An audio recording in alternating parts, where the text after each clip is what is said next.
Okay, अब third part और जो लास्ट पार्ट है उसमें हमने डिस्कस करना है थ्योरी और लॉ को।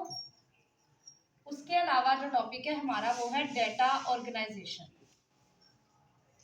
थ्योरी और लॉ जो है वो मेन टॉपिक है, बोर्ड में भी ये लॉन्ग में अक्सर आ जाता होता है, तो ये आपने ध्यान से समझ लें क्या डिफरेंस है।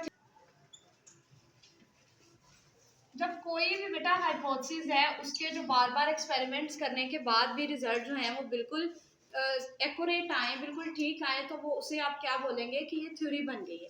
जैसे अब आपने इसमें थ्योरी में एक तो इसकी डेफिनेशन बतानी है और दूसरा इसकी एग्जाम्पल बतानी है, ठीक है। कोई भी बायोलॉजिकल प्रॉब्लम जो जिसकी हाइपोथेसिस को बार बार टेस्ट किया जाए और वो बिल्कुल ठीक रिजल्ट आए, उसी हाइपोथेसिस के मुताबिक आए, तो आप उस हाइपोथेसिस को फिर कौन सा दर्जा दे देते हैं? थ्योरी का। आप बोल देते हैं ये थ्योरी है। जैसे कि इसकी एग्जांपल में आप बता देंगे सेल थ्योरी है। अगर आप लॉ की बात करेंगे तो लॉ के केस में ये है कि दुनिया के कोई भी एक्सपेरिमेंट्स आप कर लें, लेकिन वो जो लॉ है वो गलत साबित नहीं हो सकता, ठीक है।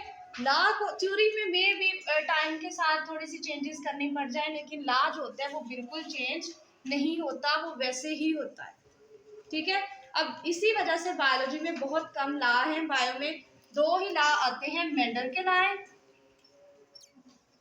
और हार्डी वेमबर्ग लॉ। मेंडल के दो लॉ और हार्डी वेमबर्ग लॉ के अलावा और बायो में अभी तक कोई लॉ नहीं आया, क्योंकि आपको पता है बायो बेसिकली लिविंग ऑर्गेनिज्म के बारे में है। तो कोई एक चीज जो एक लिविंग ऑर्गेनिज्म में सही साबित होती है वो दूसरे में गलत हो जाती है, तो फिर उसे लॉ का दर्जा नहीं मिल पाता, ठीक है। तो लॉ ऐसी चीज जिसको कोई भी गलत साबित ना कर पाए उसे क्या कहते हैं? लॉ। यही था थ्योरी और लॉ का डिफरेंस। इस चैप्टर का वो है डेटा ऑर्गेनाइजेशन। ऑर्गेनाइजेशन कहते हैं अरेंज करना, किसी चीज को तरतीब देना। अगर आपने जो भी बेटा एक्सपेरिमेंट्स किए हैं उनका जो रिजल्ट आता है उसे क्या, उसको ऑर्गेनाइज करना टेबल टेक्स्ट की फॉर्म में, ग्राफ्स की फॉर्म में, क्या कहलाता है? Data organisation.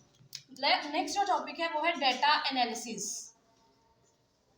एनालिसिस किसे कहते हैं? किसी चीज पे बहुत ज्यादा आपने रिसर्च की, ऑब्जर्व किया, उसे आप उसे एनालिसिस कहते हैं। और डेटा एनालिसिस में आपने यही बताना है कि अगर आप बायो में कोई भी एक्सपेरिमेंट कर रहे हैं उसमें आपके पास 3 वैल्यूज मौजूद हैं, तो आप जो 1 वैल्यू है वो खुद ही फाइंड कर सकते हैं।